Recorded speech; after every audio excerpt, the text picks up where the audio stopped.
Halo guys, kali ini channel ini akan mereview salah satu snack kebanggaan kita dan sangat inovatif ya, karena ini Kongguan ini membuat varian biskuit yang out of the box, yaitu menggabungkan antara biskuit rasa keju berlapis krim coklat dengan wafer coklat.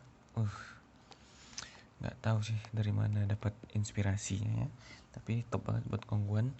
Dan saya juga suka ini salcis combo ini ya, yang salcisnya aja pun saya juga suka. Tapi ini yang combo kan ada coklat dan wafernya, rasanya jadi makin oke. Bagi yang belum pernah coba, silahkan cari, ada yang kemasan satuan-satuannya ya. Kalau ini kan isinya banyak ya, nggak tahu mungkin berapa ya, 10 kayaknya. 10 mungkin ya, nggak tahu. Nah, ini adalah biskuit plus wafer. Gambarnya ini ya salcis, tapi di gambarnya nggak ada bahan-bahan yang dibuat. Biasanya kan kalau orang buat biskuit atau minuman makanan kan mereka buat gambar bahannya apa ya.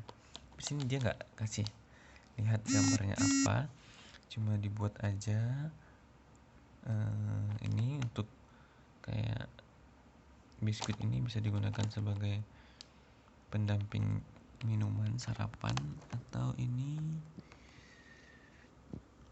saya nggak tahu. Ini bagi teman-teman yang mengerti ini gambar apa ya, bisa langsung komen di bawah.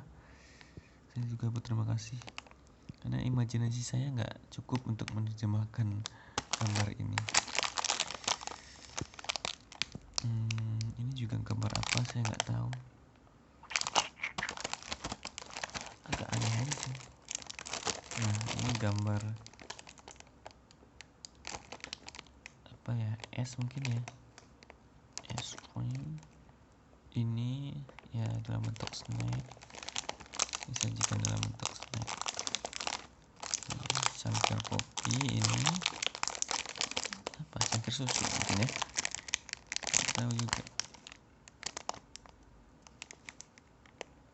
Iya, cangkir juga. Ya, itulah ciri khas dari salcis ini, gambar-gambarnya kurang lebih begitu ya. Dan ini juga sudah ada BPOM MUI, LPM MUI, dan ini kalau nggak salah tuh ini apa ya, bukan NA ya. BPOM-nya mana, BPOM-nya? Oh, udah ada nih, BPOM MD, beratnya 175, dan ini diproduksi oleh Kongguan Biskuit Jakarta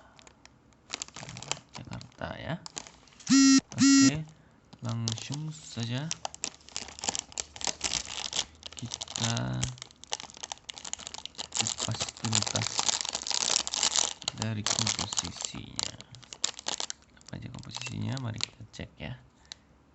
Ini komposisi, ada yang pertama itu tepung terigu. Nah, karena semua biskuit dan wafernya dari tepung terigu, sudah pasti dia menggunakan tepung terigu ya. Susah juga tapi bacanya, tepung terigu. Oke. Kemudian yang kedua, apa ini ya,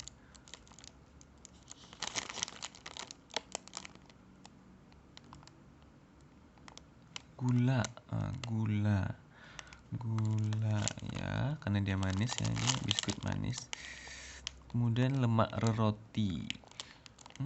Kayaknya lemak roti ini digunakan untuk wafer-waferan ya. Rata-rata itu banyak banget lemak roti digunakan, yaitu lemak dari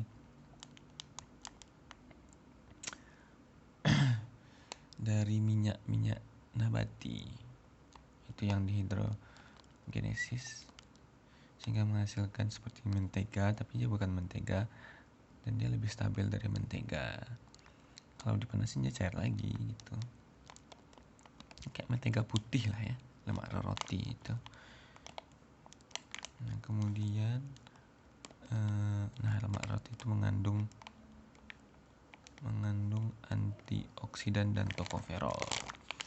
Kemudian yaitu mungkin dia pakai lemak roti siapa gitu ya, bukan dia produksi langsung, jadi dia mungkin mengandung bahan-bahan ini. Nah, kita lanjut baris kedua, ada minyak nabati ya, mungkin minyak sawit lah buat goreng. Mungkin nggak dipanggang, ini digoreng berarti ini rotinya. Kemudian ada kakao bubuk 3,43%, pati jagung. Nah, itu kayak ya sama kayak kalau terigu kan untuk buat biskuitnya, ini juga ada pati jagungnya mungkin untuk membuat krimnya. Kemudian susu bubuk juga buat krimnya sepertinya ya, krim coklatnya itu loh. Kemudian ada dextrosa. Nah, dextrosa ini sebenarnya sama aja sama gula gitu ya. Kalau gula ini kan biasanya gula tebu. Nah, kalau dextrosa itu lebih ke dalam bentuk cairan gula gitu. Gula dalam bentuk cairan. Dextrosa itu kayak glukosa dalam elastomer D. Jadi gula itu ada dua isomernya ya. Ada D-glukosa dan L-glukosa. Nah, ini D-glukosa itu biasanya glukosa dari bahan-bahan alami yang biasa ada yang dihasilkan oleh tumbuh-tumbuhan atau manusia atau hewan. Nah, sedangkan yang L itu yang glukosa yang dihasilkan dalam bentuk sintesis. Cuma beda ininya aja, apa sih? Putaran senyawanya, yang satu muter ke kanan, yang satu muter ke kiri. Udah gitu aja paling ya. Karena D-glukosa itu D dan L tadi ya, itu bahasa Latin. D-nya itu dextro, nah, sedangkan L-nya itu levo. Dextro itu artinya kanan, levo itu artinya kiri, putar ke kiri. Nah, ini yang putar ke kanan namanya D-glukosa atau dextrosa, disingkat dextroglukosa. Nah, gitu aja. Jadi ini sebenarnya dextrosa ini juga bahan alami ya. Cuman nggak tahu kalau di dunia pangan suka banget pakai kata dextrosa untuk membilang bahwa glukosanya itu didapatkan dari bahan-bahan alami. Nah, kemudian juga garam udah pasti, ini namanya salt cheese. Berarti saltnya itu asinnya itu dari garam. Kemudian ada pengembang dalam buka kurung amonium bikarbonat dan natrium bikarbonat. Jadi dia ada dua pengembang ya. Ya, satu mungkin buat wafernya, yang satunya lagi buat biskuit kejunya kali ya. Kemudian ada perisa sintetik. Apa ya perisa sintetik? Biskuit rasa keju. Oh, berarti kejunya sintetik kali ya. Karena dia bilang ini dia menggunakan perasa. Coba kita lihat ada nggak keju. Kita lanjut dulu ya. Kemudian dia menggunakan pengemulsi lisetin kedelai. Nah, sama banget ya, buat wafernya atau buat krim-krim itu pengemulsinya sangat standar menggunakan lisetin kedelai. Kemudian ada penguat rasa monosodium glutamat. Wow, ternyata ini pakai MSG ya. Biskuit pakai MSG agak aneh sih, makanya enak. Nah, itu karena dia dalam biskuit asin kan, jadi bisa menggunakan monosodium glutamat untuk penguat rasanya. Kemudian ada pewarna sintetik tartrazin CI 19140 color indexnya nih ya. CI itu color index. Tartrazin itu biasanya warna kuning, berarti di biskuit kuningnya ini tuh ada tartrazinnya, ada perasa kejunya juga ada. Kalau kita lihat sih seperti itu. Kemudian mengandung alergen, lihat daftar bahannya, cetak tebal. Cetak tebal itu kayak tepung terigu, apalagi nih, cita tebal, susu bubuk, itu aja. Emang nggak ada kejunya sih, berarti ini memang murni perisa sintetik dari keju salcis ini tuh. Kejunya perisa sintetik, tepung terigu, garam, monosodium glutamat tuh, makanya enak, mantap ya. Nah, sedangkan untuk bagian wafernya itu juga tepung terigu, ada minyak roti, krimnya dari coklat 3%, atau perisa sintetiknya juga ada coklat kali ya, tapi kayaknya enggak, soalnya di sini ditekankan rasanya itu ada rasa keju. Nah, kemudian kita lihat ini informasi gizinya.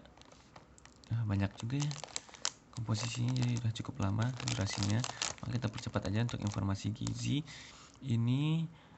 Untuk satu bungkus ini ada 10 saja. Nah, berarti ini kayaknya ini ada 10 buah tuh, 2, 3, 4, 5 aja sih, kayaknya ini ada 10 isinya ya.